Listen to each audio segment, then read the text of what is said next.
اعوذ باللہ من الشیطان اللعین الرجیم بسم اللہ الرحمن الرحیم وبہ نستعین وہو خیر معین والصلاة والسلام علی سیدنا محمد وآلہ الطیبین الطاہرین اما بعد فقد قال اللہ تبارک وتعالی فی کتاب المبین بسم اللہ الرحمن الرحیم ورحمتی وسعت کل شیء اللہم صلی علی محمد و آل محمد۔ ماہ مبارک رمضان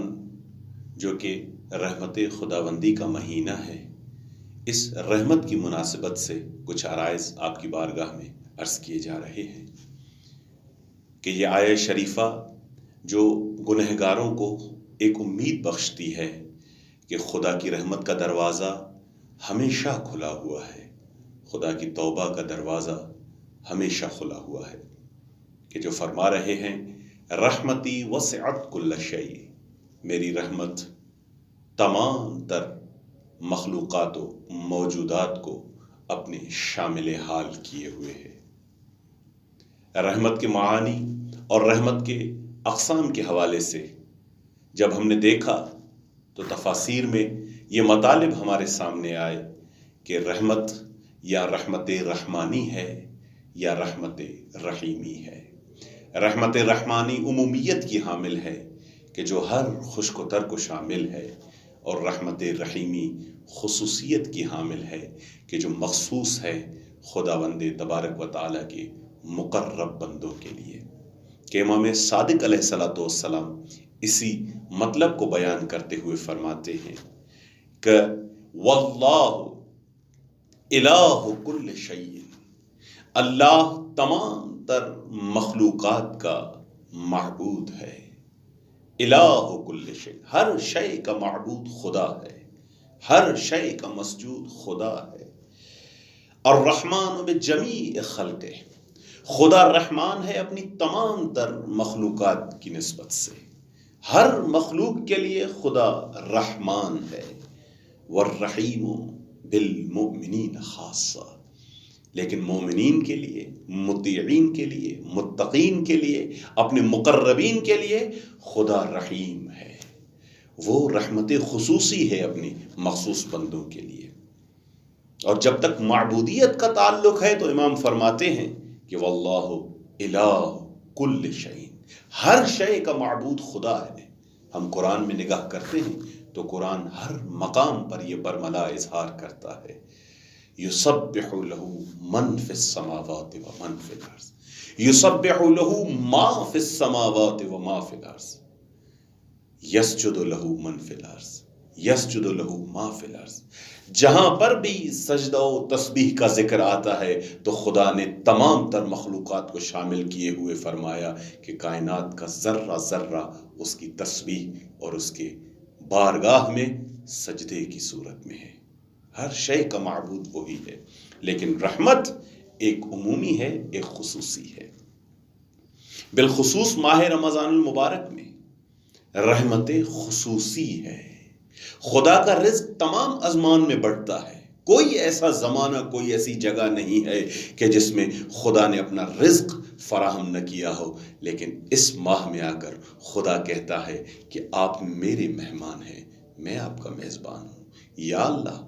تمام ازمان میں آپ ہی کا رزق کھاتے ہیں، اس مہینے میں کیا وجہ ہے کہ آپ کہہ رہے ہیں کہ آپ میرے مہمان ہیں؟ تو خدا یہی کہے گا تمام زمانوں میں، ہر وقت جو آپ میرا رزق کھاتے ہو اس کا تعلق میری رحمانیت سے ہے، لیکن ماہ مبارک رمضان میں جو آپ رزق کھاتے ہو اس کا تعلق میری رحیمی سے ہے، میری رحیمیت سے مربوط ہے وہ رحمت، وہ رزق کہ جو میں تمہیں خصوصی طور پر ماہ مبارک رمضان میں عطا کرتا ہوں۔ اتنی رحمتوں کے باوجود واقعاً اگر کوئی انسان شقی رہ جائے اور اس کی رحمت سے مایوس ہو اور اس کی رحمت سے محروم ہو جائے تو وائے ہے اس شخص پر۔ یہاں پر رحمت عمومی ہے، اگر رحمت کسی تک نہیں پہنچ رہی ہے تو اس بندے کا قصور ہے، اگر رحمت کسی کے شامل حال نہیں ہو رہی ہے تو یہ تقصیر، یہ کوتاہی اس قابل میں ہے کہ جو رحمت کو پا نہیں سکتا ہے۔ اسی مطلب کو یہ روایت بیان کرتی ہے کہ ایک بار حسن بصری امام زین العابدین علیہ السلام کی بارگاہ میں آئے اور کہتے ہیں کہ ہم جب جہان میں دیکھتے ہیں تو اتنے موارد گناہ ہیں، اتنے مسببات عصیان ہیں، اتنے اسباب ہیں خدا کی نافرمانی کے، کہ اگر کوئی بندہ نافرمان ہوتا ہے، طغیانی کرتا ہے، خطا کرتا ہے تو اس پر کوئی تعجب نہیں ہے۔ سلام ہے اس پر کہ جو نجات حاصل کر جائے، سلام ہے اس پر کہ جو ہدایت محل تعجب ہے، کیونکہ اتنے مراحل گناہ ہیں، اتنے اسباب طغیانی ہیں، ان میں اگر کوئی گنہگار ہوتا ہے تو کوئی تعجب نہیں ہے۔ امام نے کہا تیری نگاہ غلط ہے، تیری نگاہ صحیح نہیں ہے۔ حقیقت یہ ہے کہ اس کی رحمت جتنی وسیع ہے، اس کا کرم، اس کی مہربانی، اس کا لطف اتنا ہے کہ اگر کوئی ہدایت یافتہ ہو جاتا ہے تو تعجب نہیں ہے، لیکن اگر اس کے اتنے کرم اور اس کی اتنی مہربانی اور رحمت کے باوجود بھی اگر کوئی خطاکار رہ جائے تو تعجب ہے اس شخص پر کہ رحمان کے بارگاہ میں بھی یہ گنہگار رہا، رحیم کی بارگاہ میں بھی یہ گنہگار رہا، ایسا پروردگار ہوتے ہوئے بھی یہ اپنی گناہوں کو بخشوا نہ سکا۔ یہ رحمانیت ہے، یہ رحیمیت ہے۔ اور امام صادق اسی رحمت رحمانی اور رحمت رحیمی کو بیان کرتے ہوئے فرماتے ہیں کہ الرحمن خاص بصفت، یہ رحمان اسم خاص اسم ہے، رب کے لیے، کسی اور کے لیے نہیں ہے، لیکن اس کی جو رحمت ہے بصفت عامت، یہ رحمانیت میں خصوصی نہیں بلکہ عمومی رحمت ہے۔ الرحیم اسم عام، رحیم اسم عام ہے لیکن بصفت خاصت، خاص صفت کے ساتھ مربوط ہے یہ رحیمیت۔ تو ہم واقعاً دیکھتے ہیں کہ اس ماہ مبارک رمضان میں خصوصاً مقربین کے لیے، بندگان خدا کے لیے رحیمیت کے دریچے باز ہیں، رحمت رحیمیت کے دروازے کھلے ہیں کہ آؤ میں تمہاری ضیافت کروں گا، میں تمہاری مہمان نوازی کروں گا۔ اور کیا ہی صرف ایک مثال آپ کی بارگاہ میں عرض کروں کہ اس رحمت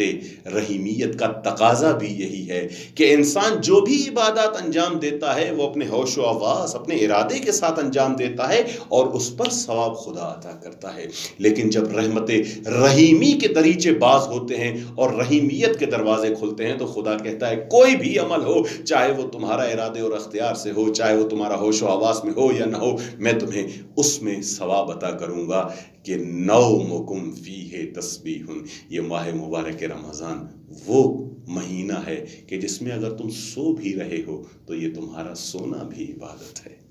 انفاسکم فیہ تسبیح، سانس لینا کہ جو تمہارے اختیار میں نہیں ہے، اضطراری طور پر تمہیں یہ سانس لینا ہے، لیکن یہ سانس لینا تمہارا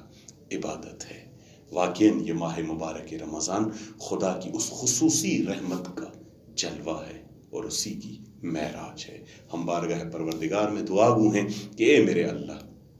اس خصوصی مہینے میں ہمارے حال پر رحم فرما اور اس خصوصی رحمت سے ہمارے آپ کو آباد فرما، بحق زہرا و ابیہا و بعلہا و بنیہا و آخر دعوانا ان الحمد للہ رب العالمین۔